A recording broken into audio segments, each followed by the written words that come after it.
Okay so सभी कोई I think join हो चुके हो। अ, तुम लोग फिर से एक बार अटेंडेंस दे दोगे। ओके क्योंकि डबल क्लास है। एक बार हम फिर से ये दूसरा अटेंडेंस भी दे देंगे। So in the chat box put your name and roll number along with your department.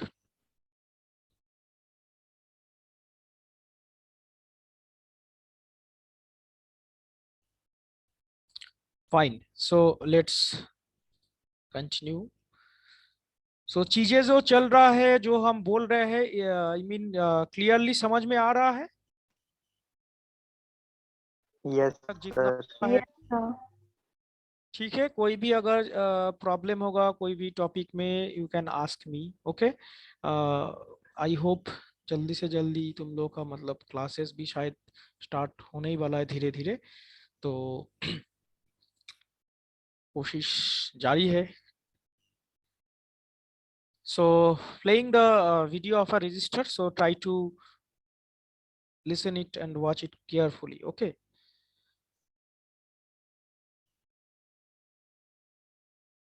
What is a resistor? Is that sound I mean sound सुनाई दे रहा है? Yes, sir. वीडियो का मेरा नहीं, वीडियो का। सब प्ले कीजिए सर तब। A good definition might be this one. सुनाई दे रहा है? Yes sir, it is audible. Okay, okay. A resistor is a passive electrical component with a primary function to limit the flow of electric current. The standard symbols for resistors are given below. The zigzag on the left is the American standard, and the one on the right is the international standard by the IEC. To explain the definition more clearly, we use the example of water that flows through a tube. The flow of water is similar to the electrical current in an electrical circuit. The pressure difference that causes the water to flow can be compared to a voltage difference which causes the flow of electrical current. If we create a resistance in the flow of water, the current will reduce. We can do this, for example, by making the tube more narrow at a certain place. A resistor is pretty much the same. The resistor has a higher resistance than the connecting leads and causes a reduced electrical current. We can see this in the water pipe that a pressure drop is created because of the narrow part in the middle. The pressure on the left is bigger than on the right. The resistor has a similar effect. Here a voltage drop is created. The relation between the electrical current, voltage and resistance is described by Ohm's law. Mr. Ohm was a German scientist that discovered in 1827 that electrical resistance is equal to voltage divided over current. In this formula, resistance is in ohms, voltage in volts and current in amps. A simple circuit with a battery and a resistor can explain this. The voltage source causes a current which is limited by the resistor. The voltage source is 2 volts and we want a current of 4 amps. So what resistance should the resistor have? According to Ohm's law, the resistance is equal to the voltage divided over current, or 2 over 4 is equal to 0.5 ohms. An example of an application of this simple network is a basic LED circuit. Suppose we want to light a red LED with a 9-volt battery. The LED has a specified maximum current of 30 milliamps. If we directly connect the battery, the LED might burn out instantly. The LED practically doesn't create resistance, so the current will get much higher than the 30 milliamps. To prevent this, we can place a resistor at the positive lead between the battery and the LED. The resistor should have a resistance which is just high enough to reduce the flow of current to 30 milliamps. Using Ohm's law again, we know that the resistance is equal to voltage divided over current, or 9 volts divided over 0.03 amps is 300 ohms. If we now connect also the negative lead and create a circuit, the LED emits a nice red light. Using a resistor for an LED circuit is just one application, but there are numerous other applications and purposes for resistors. To give a complete overview would be absolutely impossible in this short video. There are a lot of different resistor types, all with their own applications, characteristics and construction. Fixed resistors have a constant resistance value and they are the most common type. When people talk about a resistor, they most probably mean a fixed resistor. The picture shows an actual carbon film resistor. Fixed resistors are available in axial and SMD packages. Variable resistors have an adjustable resistance value. Most variable resistors are adjusted by mechanical movement. When they are used as a variable voltage divider, they are called potentiometers. When they are used as variable resistance to control the current in the circuit, they are called rheostats. Digital potentiometers are controlled electronically instead of by mechanical action. A third category are resistors which have a varying resistance dependent on a physical quantity, such as Okay, so I think कुछ कुछ चीज समझ में आ रहा है तुम लोगों को। एंड ये जो है अगर एक बार में समझ में नहीं आया है, एक बार वीडियो के थ्रू फिर से गन थ्रू करोगे। यहाँ पे जो दो चीज दिखाया जा रहा है, fixed register and variable resistor, ये थर्ड वन तुम लोग स्किप कर सकते हो, कोई प्रॉब्लम नहीं है, देना चाहते हो दे सकते हो। बट मेन जो डिफरेंस है फिक्स्ड एंड वेरिएबल, ठीक है। तो इसमें एक प्रैक्टिकल एग्जांपल हम तुम लोग को देना चाहते हैं। ये तो रजिस्टर तुम लोग देखे हो ऑलरेडी, और जो हम लोग कलर कोडिंग का बातचीत किए हैं ऑलरेडी, है ना। तो इस रेजिस्टेंस का, ये जो रजिस्टर है इसका बारे में हम लोग जो बातचीत किए थे। फिक्स रजिस्टर दैट मीन्स दुकान से अगर खरीदने जाओगे तो फिर तुमको आइदर 1K, जैसा कि हम एक देखे कि 4.7 किलो ओम एक फिक्स रजिस्टर होगा। लेकिन ये जो वेरिएबल रजिस्टर है इसको समटाइम्स पॉट भी बोला जाता है इन शॉर्ट, ठीक है ना। पॉट मतलब इसका कहाँ पे है यूज, एक रियल लाइफ के थ्रू अगर हम लोग तुमको अगर बोलना चाहेंगे, that means if you increase the resistance, तुम्हारे पास एक नॉब रहेगा, है ना। नॉब तो घुमाने का जैसा नॉब रहता है, तो वो नॉब को अगर तुम अगर मान लो ज्यादा तुम घुमा दे रहे हो, it will produce the more resistance. That means एक कॉइल बीच में लगा हुआ रहता है, ठीक है ना। तो प्रैक्टिकली तो दिखा नहीं पा रहे हैं। तो मान लो जो तुम्हारा जो फैन जो तुम ऑन करते हो, फैन का जो रेगुलेटर है, राइट तो उसमें जब तुम इसको इंक्रीज कर दो, दैट मीन्स 1 2 3 4 5 इस तरह से होता है ना रेगुलेटर में। तो जब तुम 1 में हो, उसके उसके तुम घुमा के उसको 5 में लेके गए हो, ठीक है ना। जब तुम 1 में लेके गए हो, दैट मीन्स क्या हो रहा है, उसके अंदर जो रेजिस्टेंस है उसके थ्रू उस कॉइल अप एक किया हुआ है। तो उसमें जब तुम 1 में कर दे रहे हो, उसका मतलब क्या हो रहा है बोलो तो, रेजिस्टेंस ज्यादा हो रहा है या कम हो रहा है। वो जो सर्किट है, दैट मीन्स फैन के पास जो करंट पहुंच रहा है वो कम 1 में रखने से क्या कम होगा। हो रहा है। कम हो कम रहेगा सर।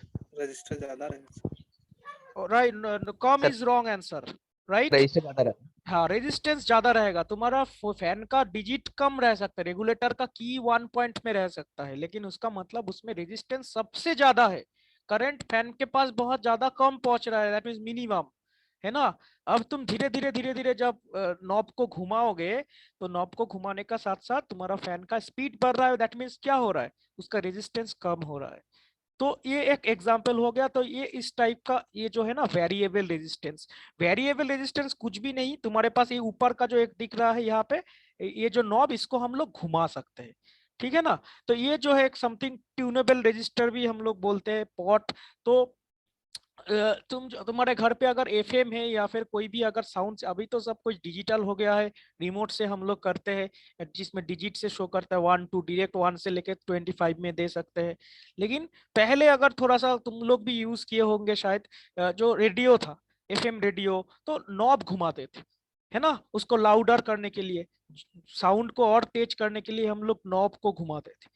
तो क्या होता था, वो जो घुमाने का साथ साथ सेम कंसेप्ट है ना, उसमें भी हम लोग रेजिस्टेंस कम ज्यादा। तो ये जो है नॉब के ऊपर है, इसीलिए इसमें बोला गया that is controlled by some mechanical device. ये तो फिक्स तो एक सर्किट में लग जाएगा, ये भी एक सर्किट में इसका 2 एंडिंग लगा हुआ है, लेकिन बीच में एक नॉब है जिसके थ्रू हम लोग उसका जो बीच का जो रेजिस्टेंस पाथ है उसको हम लोग कम ज्यादा कर सकते हैं। तो यही था मेन टॉपिक, ठीक है। तो आई थिंक ये रेजिस्टेंस का, ये जो हम लोग जो लीनियर एंड नॉन लीनियरिटी के बारे में बातचीत किए हैं, नोट्स पे जो लिखा गया है वो लीनियरिटी एंड नॉन लीनियरिटी, जो कि ओहम्स लॉ के ऊपर टोटली बेस्ड है। लीनियर मतलब जो ओहम्स लॉ को फॉलो करेगा, नॉन लीनियर मतलब जो ओहम्स लॉ को नहीं फॉलो करेगा। लेकिन ये फिक्स्ड एंड वेरिएबल, इस तरह से भी तुम लोग इसको कैटेगराइज कर सकते हो, एंड इट इज इम्पोर्टेंट। इसको नोट में नहीं लिखा गया है, लेकिन इसको तुम लोग इस यहाँ से भी नोट डाउन कर सकते हो। Mainly dependent on physical quantity, ये भी अगर नहीं देते हो सर। हाँ बोलो बोलो अगर सर कुछ। fixed and variable, yeah sir, fixed and variable both will come under linear register ना। हाँ, फिक्स्ड एंड वेरिएबल रेजिस्टेंस दोनों ही लीनियर के केस में ही आएगा, क्योंकि इसमें सारा जो मेंटेन हो रहा होगा तो वो ओहम्स लॉ के मुताबिक ही होगा। ठीक है, सो ये दोनों का एग्जांपल उसी के अंदर and आएगा। Dependent and on this one third one is sir physical quantity that will come under non-linear. Non linear इस तरह से देखो, अभी एक्चुअली नॉन लिनियरिटी कहाँ पे हो रहा है? सपोज मान लो तुम voltage, it will totally dependent on your I mean physical mechanism, right? तुम अगर एक कांस्टेंट में अगर कुछ दे रहे हो, सपोज तुम जिस रेट में suppose let me draw a curve, you have to be, उसमें क्लियर हो जाएगा। सपोज एक इसमें तो थोड़ा सा पैरेलल नहीं हो रहा है, तो आई मीन थोड़ा सा समझ लो क्योंकि माउस से कर रहे हैं। सपोज तुम वोल्टेज को इधर से इंक्रीज करोगे, this is your voltage and this is your current axis. So voltage को जब तुम इंक्रीज कर रहे हो, लेकिन करंट भी सिमिलरली, मतलब एक इस तरह से तुमको एक कर्व बन रहा है, वोल्टेज भी इंक्रीज हो रहा है, करंट भी इंक्रीज हो रहा है। Clear? So it will show you simple linear characteristics. But whereas तुम अगर नॉन लिनियर कैरेक्टरिस्टिक्स कैसे हो जाएगा? सपोज तुम मान लो वोल्टेज को बढ़ा रहे हो, करंट नहीं बढ़ रहा है, नहीं बढ़ रहा है करंट उतना ज्यादा।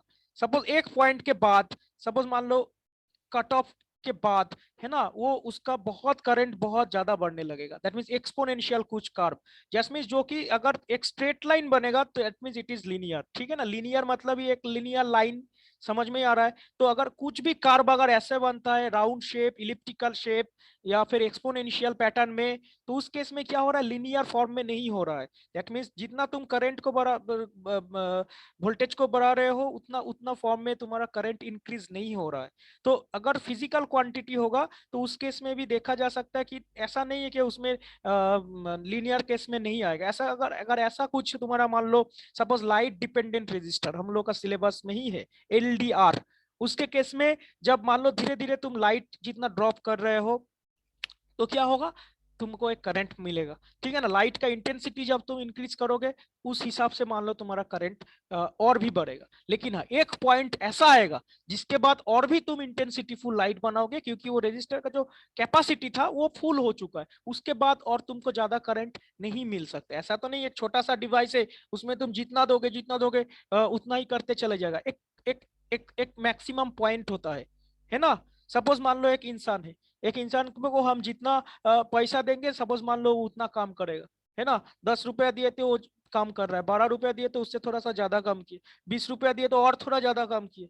लेकिन उसको हम क्या 1 लाख रुपया देंगे कि उस हिसाब से वो लिनियरिटी मेंटेन कर पाएगा? नो। हो सकता है 100 रुपया देंगे, वो उसका मैक्सिमम काम, मतलब उसका जितना एफोर्ट है उतना लगाएगा। 200 रुपया देंगे तो उतना ही लगाएगा। दैट मीन्स सैचुरेशन पॉइंट उसका हर एक डिवाइस का होता है। तो उस केस में लिनियरिटी ब्रेक हो जाता है।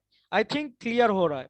सो ये जो डिपेंडेंट ऑन फिजिकल क्वांटिटी है, तो वो मतलब डिपेंड कर रहा है कि किस रेंज में तुम फॉलो कर रहे हो। सपोज उस रेंज तक तुम कर रहे हो कि 10 रुपया से लेके 20 रुपया तक, जिसमें एक लिनियरिटी मेंटेन हो रहा है, तो उस केस में वो एक लिनियर ग्राफ बनाएगा, है ना? अगर वो सैचुरेशन पॉइंट पे चला जाएगा जिसमें उसका कैपेसिटी के बाहर, तो उस केस में फिर हो सकता है ये लिनियरिटी, तो इट विल टोटली डिपेंड करेगा।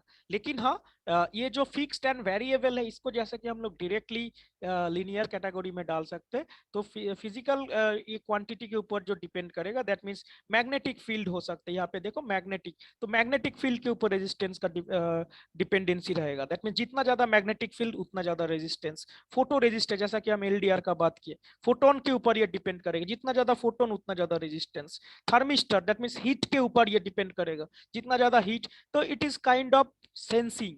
सेंसर ये सब के ऊपर काम होता है। सेंसर यू नो दैट बहुत सारा जो लाइट होता है सेंसिंग के ऊपर काम करता है। सो ये सब जो रजिस्टर रहेगा ये नॉन लिनियर कैटेगरी के अंदर भी जा सकता है, लिनियर के कैटेगरी में भी जा सकता है। सो मेनली लिनियर कैटेगरी में तो स्ट्रिक्टली नहीं जाएगा।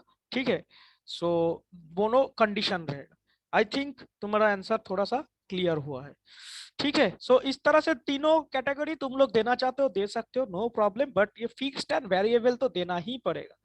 ठीक है, वेरिएबल का जो रेजिस्टेंस का जो एग्जांपल है, नीचे नीचे जो है एग्जांपल लिखा गया है।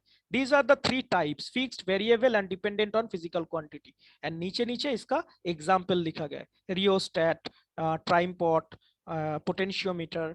हम लोग का इलेक्ट्रॉनिक्स लैब में भी एक दो है, तो अगर ऑप्शन अगर मिलेगा तो डेफिनेटली तुम लोग इसको देख भी सकते हो। Rheostat, I think physics lab में भी तुम लोग इसको देखे हो स्कूल में। ओके, सो क्लियर हुआ थोड़ा बहुत?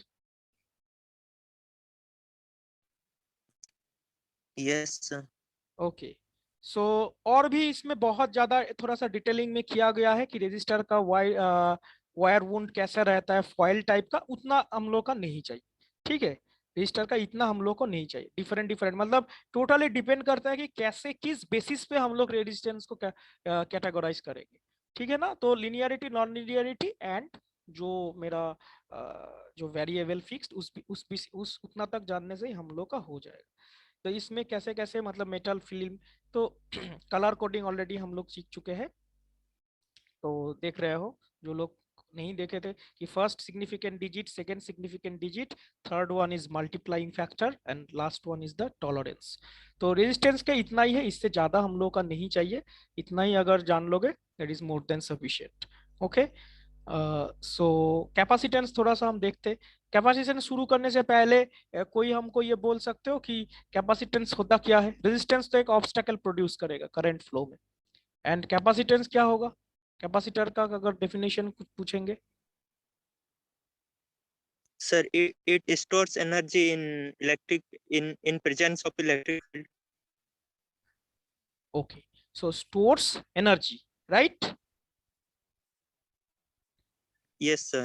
In okay, presence of electric. Electric field. So basically जो होता है इसमें, वेरी शॉर्ट अगर हम बोलना चाहेंगे, अटेंडेंस सभी कोई दे चुके हो? I will take the I will save the chat. Okay, so अगर नहीं दिए हो तो दे दो। सो इसमें जो होगा कि हम लोग कैपेसिटर की भी दोनों टाइप का होता है, इसमें भी तुम लोगों को क्लियर हो जाएगा। छोटा सा वीडियो है, हम पूरा तुम लोग को दिखाएंगे, हिंदी में है। सो बेसिकली ये कुछ चार्ज को हम लोग को स्टोर करके रखता है। ठीक है, सपोज मान लो क्या बोलेंगे, तुम एक जगह पे क्लाइंब कर रहे हो, ठीक है, माउंटेन के ऊपर क्लाइंब कर रहे हो, तो एक पैटर्न में तुम चल रहे हो चल रहे हो चल रहे हो। ठीक है, तो थोड़ा सा अब मान लो तुम्हारा कुछ एनर्जी लूज हो गया and you need some charge. ठीक है ना, तो ये जो है सपोज मान लो बैग तुम जो चल रहे हो, तो वो बैग के अंदर तुम कुछ खाना, ड्राई फ्रूट्स, ये सब लेके चल रहे हो। ठीक है, तो जस्ट हम एक एग्जाम्पल देना चाह रहे हैं, it is not very much relevant, but तुम लोग एक टॉपिक को समझने के लिए। तो वो क्या कर रहे हो, क्या करोगे उसके बाद, थोड़ा एक जगह पे बैठ के कुछ खाना खा लिए, रेस्ट ले लिए, then you can again move.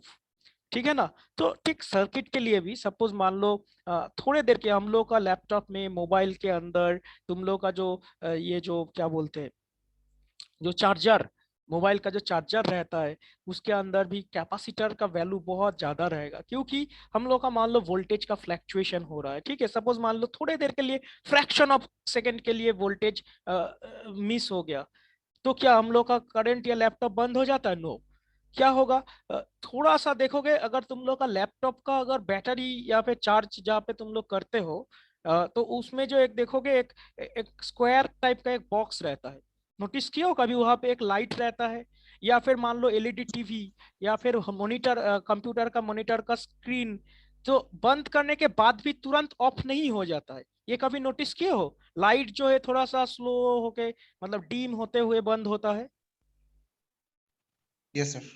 Yes. Okay, Yes, sir. सो ये जो रीजन है, ये just this is the effect of this. Okay, that means कुछ चार्ज वो बचा के रखता है अपने अंदर। समझ में आया? तो जब भी मान लो कोई भी डिसकंटिन्यूटी होता है, कोई भी प्रॉब्लम होता है, उसके बाद तो वो क्या करता है, इंस्टेंट थोड़े देर के लिए, वो डिपेंड करेगा कि तुम्हारा कितना है मतलब सपोज मान लो कंप्यूटर का जो यूपीएस, तुम लोग सभी कोई जानते हो, तो जब पावर कट हो जाता है कैसे चलता है?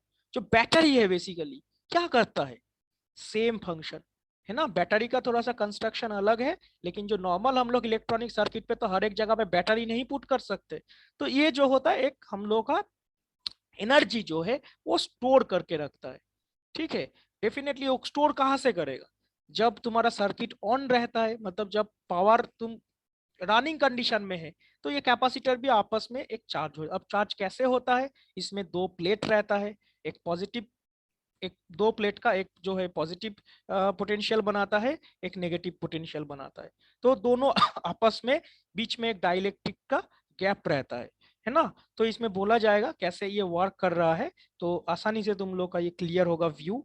सो बेसिकली कैपेसिटर के जो फंक्शन है, ये स्टैटिक चार्ज को स्टोर करता है, जो कि हम लोग का पावर के एब्सेंस में और जब एज पर और रिक्वायरमेंट वो फिर रिलीज करता है। इससे क्या होगा, सर्किट का एक कंटिन्यूटी मेंटेन होता है।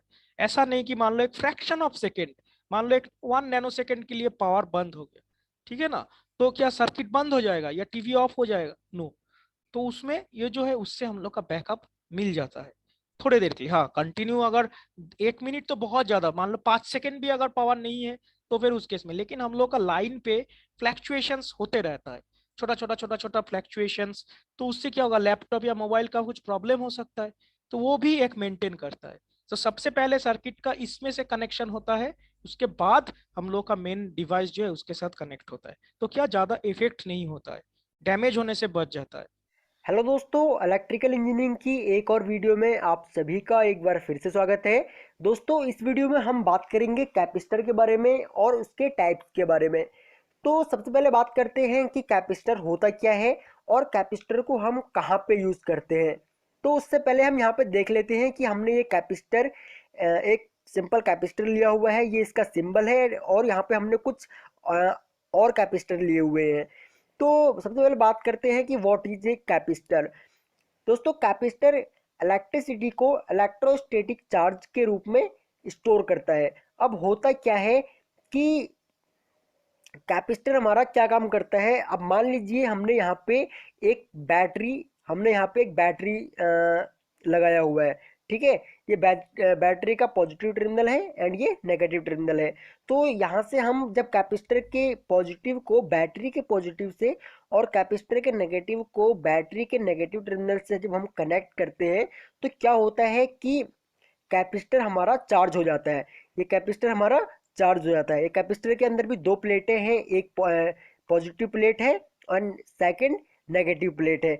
तो जब हम कैपेसिटर को चार्ज कर लेते हैं, तो उसके बाद हम यहाँ से अगर बैटरी रिमूव भी कर लेते हैं कैपेसिटर से, तो भी कुछ देर के लिए हमारा कैपेसिटर में चार्ज रहता है। इसकी दोनों प्लेटें जो है पॉजिटिव एंड नेगेटिव, ये चार्ज रहती है। तो अब बात आती है कि ये डिस्चार्ज कैसे होंगी। ये डिस्चार्ज तब होती है या तो ये किसी सर्किट पे लगी हुई हो, या फिर अगर हम इसके पॉजिटिव एंड नेगेटिव टर्मिनल दोनों को अगर हम शॉर्ट कर दें, अगर हम दोनों को शॉर्ट सर्किट कर देते हैं अगर दोनों में, तो ये डिस्चार्ज हो जाएगा। अब बात आती है कि कैपेसिटर कहाँ पे यूज होता है। तो दोस्तों देखिए कि कैपेसिटर को हम वैसे जो नॉर्मली यूज करते हैं, वो एसी को जो डीसी में कन्वर्ट, जो हम डायोड की हेल्प से एसी को डीसी में कन्वर्ट करते हैं, तो होता क्या है कि जो डायोड एसी को डीसी में कन्वर्ट करता है, वो बिल्कुल स्मूथ डीसी नहीं होती। तो उसको स्मूथ डीसी बनाने के लिए हम कैपेसिटर का यूज करते हैं। ओके। तो अब बात आती है कि टाइप्स ऑफ कैपेसिटर। तो टाइप्स ऑफ कैपेसिटर में कुल 5 टाइप्स के कैपेसिटर होते हैं, जिसमें कि paper capacitor, mica capacitor, ceramic capacitor, electrostatic capacitor and variable capacitor. अब यहाँ पे हमने कुछ कैपेसिटर दिखाए हुए हैं, एंड आपने जो ये लास्ट जो वेरिएबल कैपेसिटर है, जो 5th पार्ट है इसका, शायद ये वेरिएबल कैपेसिटर आपने शायद ना देखा हो। तो ये वेरिएबल कैपेसिटर है, एंड इस वेरिएबल कैपेसिटर में आप, जैसे हमने अपनी एक वीडियो में बताया था कि जिस तरीके से जो रेजिस्टेंस होता है हमारा, रेजिस्टेंस जो वेरिएबल रेजिस्टेंस होता है, सेम जो वेरिएबल कैपेसिटर है, सेम कैपेसिटर भी सेम वही वर्क करता है। तो इसमें वेरिएबल कैपेसिटर की बात आती है कि वेरिएबल कैपेसिटर को हम कहाँ पे यूज करते हैं। दोस्तों देखिए, जैसे रेजिस्टेंस का होता है हमारा कि मान लीजिए एक रेजिस्टेंस की वैल्यू 1K से 50K के पास में है। जैसे कि 1K से 50K के आसपास अगर एक रेजिस्टेंस की हम अगर वेरिएबल रेजिस्टेंस अगर हम मार्केट से खरीदते हैं, तो हम उसको किसी सर्किट पे अगर यूज करते हैं, तो उसको हम उस वेरिएबल रेजिस्टेंस को 1K से 50K तक वेरी कर सकते हैं। तो सेम कैपेसिटर भी है, ये कैपेसिटर भी अलग अलग रेंज के मार्केट में अवेलेबल है। इनको हम उस सर्किट में यूज करते हैं जहाँ पे हमें डिफरेंट टाइप्स ऑफ वैल्यू के कैपेसिटर की रिक्वायरमेंट होती है, जहाँ पे हमें पता नहीं होता कि अगर इस टाइम हमको मान लीजिए 0.1 माइक्रोफेराड का कैपेसिटर अगर हमने किसी सर्किट में यूज किया है, तो मान लीजिए अगर हमको बाद में उसी सर्किट में अगर हमको किसी दूसरी वैल्यू का अगर कैपेसिटर अगर यूज करना पड़े, तो हमको बार बार वो कैपेसिटर निकाल करके लगाना पड़ेगा, है ना, दूसरा कैपेसिटर लगाना पड़ेगा या बहुत सारे कैपेसिटर हमको वहाँ पे लगाने पड़ेंगे। तो इस प्रॉब्लम से बचने के लिए हम एक ही कैपेसिटर लगाते हैं और वो वेरिएबल कैपेसिटर है। देखिए आपको दिख रहा होगा कि यहाँ पे इसके बहुत सारे प्लेट्स हैं, तो ये पॉजिटिव एंड नेगेटिव टर्मिनल जो प्लेट है इसके ये लगे होते हैं इसमें, एंड जो ये यहाँ पे जो पॉइंटर दिया हुआ है इसका, यहाँ से हम इसको रोटेट करके इसकी वैल्यू हम चेंज कर लेते हैं। ठीक है, तो गाइज ये था कैपेसिटर के बारे में। आई होप कि आपको समझ में आ गया हो। ओके, सो थोड़ा बहुत इसमें डिटेलिंग उतना मतलब ये पेपर कैपेसिटर ये सब के बारे में और नहीं बोला गया है, बट आई थिंक तुम लोग का ये एग्जाम पॉइंट ऑफ व्यू से कैपेसिटर का मतलब जो भी मतलब ये तो समझ में आ गया कि fix capacitor and variable capacitor कैसा है। वेरिएबल कैपेसिटर समटाइम्स मतलब इलेक्ट्रॉनिक सर्किट में इम्प्लेंट करना पॉसिबल नहीं होता है ड्यू टू इट्स साइज, जैसा कि तुम लोग को उस फिगर में साउंड आ रहा है मेरा? यस सर, आ रहा है। ओके, सो ये इतना बड़ा मतलब एक सर्किट में लगाना पॉसिबल नहीं है। ठीक है, तो हम भी कभी इसको मतलब वेरिएबल कैपेसिटर को फिजिकली मतलब कभी लेके काम नहीं किए, तो मैक्सिमम केस में बहुत सारा इसका ऑल्टरनेटिव उपाय है जिसके हम लोग कर सकते हैं। There are so many components nowadays. Okay, so I hope कि इसमें मोटर्स वगैरह में जो कि बहुत बड़ा बड़ा डिवाइसेस है उसके अंदर ये फिट हो सकता है, लेकिन इलेक्ट्रॉनिक सर्किट तो देखे हो तुम लोग कितना छोटा छोटा एक सर्किट बनता है। अभी तो सारा और भी जो डिवाइसेस है और भी छोटा छोटा चीज मतलब होने लगा है। पहले जिस तरह का पीसीबी बोर्ड भेरो बोर्ड में सर्किट बनता था, अभी वो और भी छोटा हो गया है। रेजिस्टेंस जो का जो साइज है ना, देखोगे अभी कितना कम हो गया है। कभी अगर तुम लोग कंप्यूटर का मदरबोर्ड है ना या फिर मोबाइल अगर खोल के देखोगे तो समझ में आएगा कि डिवाइस कैसा कैसा है। खैर, तो थोड़ा बहुत हम लोग का एग्जाम्पल्स जो टाइप्स है, that means paper capacitors, so variable capacitor, वो जो लिस्ट एक दिखाया गया था 6-7, तो वो हम लोग को चाहिए। एंड वो तुम लोग का टाइप्स जो है नोट्स में भी कुछ कुछ मिल जाएगा। एंड डेफिनेटली देखो, हम तो जो भी कुछ दे रहे हैं बुक्स भी पढ़ना जरूरी है ना। अगर किताब साथ नहीं है देन मुश्किल है। सारा कुछ मतलब नेट के भरोसा में रहोगे मिल जाता है, ऐसा नहीं है कि नहीं मिलता है। यूजी का जितना भी सब्जेक्ट है जो भी है भरा पड़ा हुआ है नेट पे। डेफिनेटली अगर किसी के पास बुक नहीं है वो भी अच्छा स्कोर कर सकता है एग्जाम में, अच्छा नॉलेज भी गैदर कर सकता है।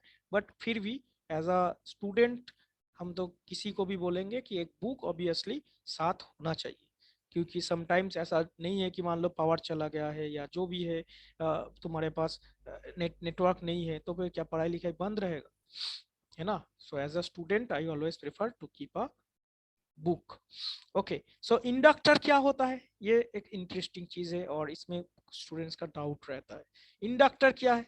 रेजिस्टेंस एंड कैपेसिटेंस तो हम लोग समझ गए। Inductor sir, any idea? Inductor एक ऐसा डिवाइस है। यस सर, इंडक्टर एक ऐसा डिवाइस है जो चेंज ऑफ करंट को अपोज करता है सर, यानी कि करंट को बढ़ने से रोकता है और घटने से भी रोकता है। Okay, so you are telling a function.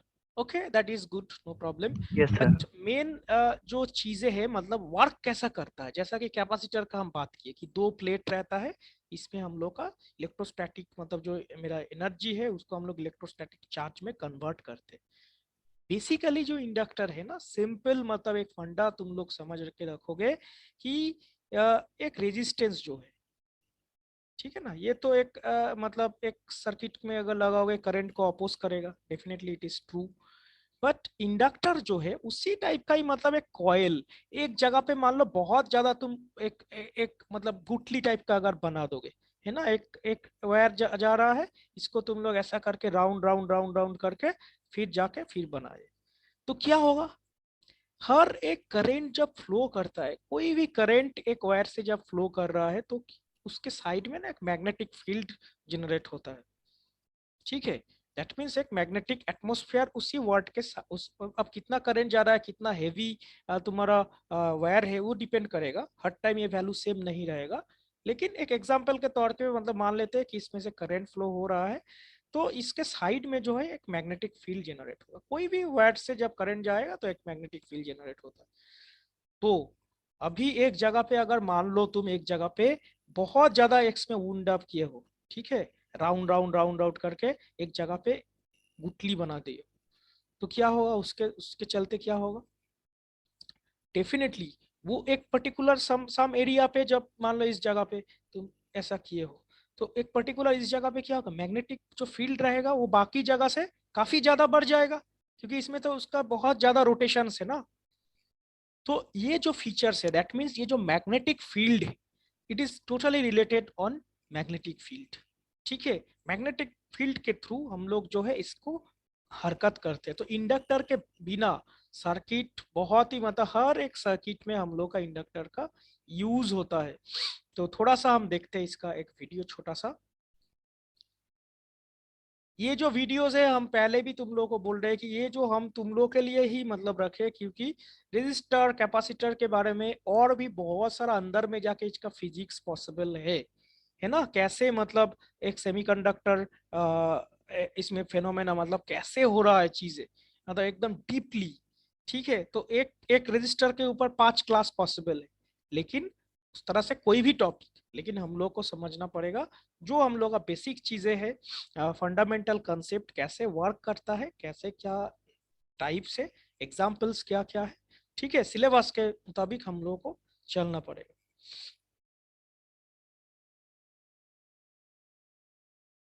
नमस्कार दोस्तों, इलेक्ट्रीशियन एजुकेशन चैनल में आपका स्वागत है। दोस्तों आज के वीडियो में हम बात करने वाले हैं इंडक्टर की।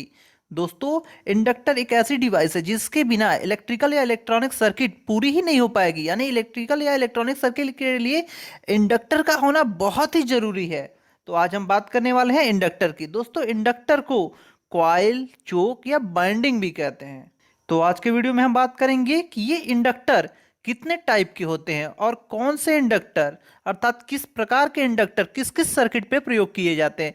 ये पूरी जानकारी आज इस छोटे से वीडियो में मैं आपको पूरी तरीके से बताने वाला हूं। दोस्तों इंडक्टर 2 प्रकार के होते हैं। पहला होता है फिक्स इंडक्टर और दूसरा होता है वेरिएबल इंडक्टर। अधिकांशतः इलेक्ट्रीशियन इंटरव्यू में पूछ लिए जाते हैं कि इंडक्टर कितने प्रकार के होते हैं। तो यहाँ पे आपको आसान भाषा में बताना है कि इंडक्टर 2 टाइप के होते हैं। पहला होता है फिक्स इंडक्टर और दूसरा होता है वेरिएबल इंडक्टर। यहां पर हम सबसे पहले बात कर लेते हैं फिक्स इंडक्टर की।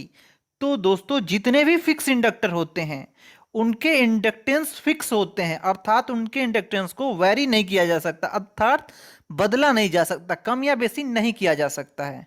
लेकिन जो हमारे वेरिएबल इंडक्टर होते हैं उनके इंडक्टेंस को आसानी से कम या अधिक किया जा सकता है। दोस्तों फिक्स इंडक्टर 4 प्रकार के होते हैं।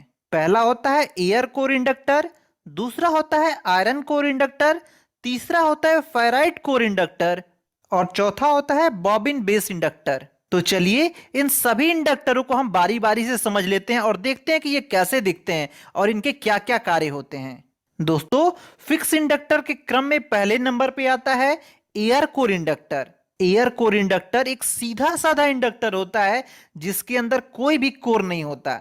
इसका प्रयोग हम हाई फ्रीक्वेंसी एप्लीकेशन के अंदर इस्तेमाल करते हैं जहां पर बहुत कम इंडक्टर रिक्वायर्ड हो। दोस्तों फिक्स इंडक्टर के क्रम में दूसरे नंबर पे आता है iron core inductor. Iron core inductor के अंदर एक आयरन की रॉड होती है जिसकी वजह से इसका मैग्नेटाइज्म बहुत ही स्ट्रांग होता है। इसका इस्तेमाल हम सर्किट ब्रेकर और रिले आदि में करते हैं। दोस्तों इस आयरन कोर इंडक्टर का सबसे बड़ा नुकसान यह होता है कि इस इंडक्टर के अंदर जो आयरन रॉड होती है वो ईडी करंट लॉसेस और हिस्टेरिसिस लॉसेस के कारण बहुत ज्यादा गर्म हो जाती है। दोस्तों इन लॉसेस को कम करके एक और टाइप का इंडक्टर बनाया गया है जिसको हम लैमिनेटेड आयरन कोर इंडक्टर कहते हैं। इस इंडक्टर को हम ट्रांसफार्मर के रूप में जानते हैं, अर्थात जो भी ट्रांसफार्मर आप देखे होंगे वो सभी लैमिनेटेड आयरन कोर इंडक्टर ही होते हैं। दोस्तों हम जो भी ट्रांसफार्मर बनाते हैं उसमें सॉफ्ट आयरन या सिलिकॉन स्टील की लेमिनेटेड की हुई पत्तियों को कोर के रूप में प्रयोग करते हैं। इन पत्तियों को लेमिनेटेड करने के लिए सामान्यतः वार्निश का प्रयोग किया जाता है। दोस्तों फिक्स इंडक्टर के क्रम में तीसरे नंबर पे आता है फेराइट कोर इंडक्टर। इस फेराइट कोर इंडक्टर के अंदर कोर के रूप में फेराइट मटेरियल का इस्तेमाल किया जाता है। फेराइट एक फेरोमैग्नेटिक मटेरियल होता है, यानी कि एक ऐसा मटेरियल होता है जो आसानी से मैग्नेटाइज हो सकता है, अर्थात यह मटेरियल फ्लक्स को आसानी से अपने अंदर से गुजार सकता है। दोस्तों फेराइट कोर इंडक्टर का इस्तेमाल बहुत ही हाई फ्रीक्वेंसी प्राप्त करने वाले उपकरणों में किया जाता है। दोस्तों आपने बहुत से मोबाइल के चार्जरों, लैपटॉप के चार्जरों या कंप्यूटर के वीजीए केबलों या डेटा केबलों में एक छोटी सी डिब्बी देखी होगी। ये ही फेराइट कोर इंडक्टर होते हैं। इन वायरों में डिब्बी के रूप में इस इंडक्टर का प्रयोग इसलिए किया जाता है ताकि ये सर्किट के अंदर जो ऑसिलेशन या फिर जो एक्स्ट्रा नॉइज आ रही है उसे खत्म कर सके। दोस्तों फेराइट कोर इंडक्टर का एक और टाइप होता है जिसे टॉर्डियल इंडक्टर या टॉर्डियल बेस इंडक्टर कहते हैं। ये टॉर्डियल बेस इंडक्टर फेराइट के गोल आकार के कोर के ऊपर इंडक्टर को वाउंड किया हुआ होता है। दोस्तों इस इंडक्टर का सबसे बड़ा फायदा यह होता है कि ये कम से कम मैग्नेटिक फ्लक्स को लीकेज होने देते हैं और ये इंडक्टर लो फ्रीक्वेंसी वाले सर्किटों पर इस्तेमाल किए जाते हैं। उदाहरण के लिए मैं आपको बता दूं कि जो कंप्यूटर की पावर सप्लाई के लिए अर्थात जो एसएमपीएस होती है उसके सर्किटों पर टॉर्डियल बेस इंडक्टर का इस्तेमाल होता है। इसके साथ ही साथ मेडिकल इक्विपमेंट के सर्किटों पर, स्विचिंग डिवाइस के सर्किटों पर, एयर कंडीशन के सर्किटों पर, रेफ्रिजरेटर के सर्किटों पर, टेलीकम्युनिकेशन की डिवाइसों के सर्किटों पर और म्यूजिक सिस्टम की डिवाइसों के सर्किटों पर टॉर्डियल बेस इंडक्टर का इस्तेमाल किया जाता है। दोस्तों फिक्स इंडक्टर के क्रम में चौथे और आखिरी नंबर पे आता है बॉबिन बेस इंडक्टर। दोस्तों बॉबिन बेस इंडक्टर में एक बॉबिन के ऊपर वाइंडिंग करके उसके ऊपर एक कोडिंग चढ़ाकर तैयार किया जाता है और ये इंडक्टर केवल पीसीबी सर्किटों पर ही इस्तेमाल किए जाते हैं। दोस्तों फिक्स इंडक्टर में कुछ और भी विशेष प्रकार के इंडक्टर होते हैं जिनमें पहले नंबर पे है एक्सियल इंडक्टर या कलर इंडक्टर। दोस्तों इस क्रम में दूसरे नंबर पे आता है एसएमडी इंडक्टर अर्थात surface mount device inductor. Okay so यहाँ पे बहुत सारा इंडक्टर लेके बातचीत किया गया है, लेकिन जो फर्स्ट जो बेसिक तुम लोग को दिखाया गया है जो normal inductor, air core inductor and metal core है ना, तो वो 2-3 एग्जाम्पल तुम लोग दे सकते हो। इतना सारा मतलब जानने देख सकते हो, डेफिनेटली देखो नॉलेज या इंफॉर्मेशन तो ले ही सकते हो, लेकिन एग्जाम पॉइंट ऑफ व्यू से बात करेंगे तो फिर इतना नहीं चाहिए। तो mainly fixed and variable inductor के बारे में बातचीत करोगे, थोड़ा सा फंक्शंस ऑलरेडी जो हम वर्ड फाइल जो दिए हैं ना उसमें काफ़ी अच्छा से दिया हुआ है। नाउ एक बार वीडियो कंप्लीट कर लोगे क्योंकि सेशन काट हो जाएगा, 1 मिनट भी और बचा नहीं है, जल्दी जल्दी हम बोलना चाहेंगे। नेक्स्ट एक तुम लोग का एक असाइनमेंट हम दे रहे हैं, जस्ट एक ही क्वेश्चन, ठीक है, नोट डाउन करके रखो। नेक्स्ट क्लास में तुम लोग बोलोगे इसका आंसर, कैसे लिखे हो वो भी बोलोगे। That is what is the difference, what are the difference in between capacitor and inductor। Exam में भी क्वेश्चन पूछा जाता है, नोट में भी जो हम पीडीएफ वर्ड फाइल शेयर किए हैं उसमें से भी देखोगे, खुद से भी थोड़ा सा ढूंढने का कोशिश करोगे कि एक कैपेसिटर और एक इंडक्टर के बीच में डिफरेंस क्या होता है। मान के चलो 5 मार्क्स का क्वेश्चन या 4 मार्क्स का क्वेश्चन, ठीक है, टेबल बना के डिफरेंस बनाओगे, इसको हमको नेक्स्ट क्लास में बोलोगे, ठीक है। एग्जाम के लिए भी इम्पोर्टेंट है। यूनिट क्या क्या होता है, रेजिस्टेंस का यूनिट ओहम है ना, कैपेसिटर फैराड एंड इंडक्टेंस का क्या होता है, एनीवन?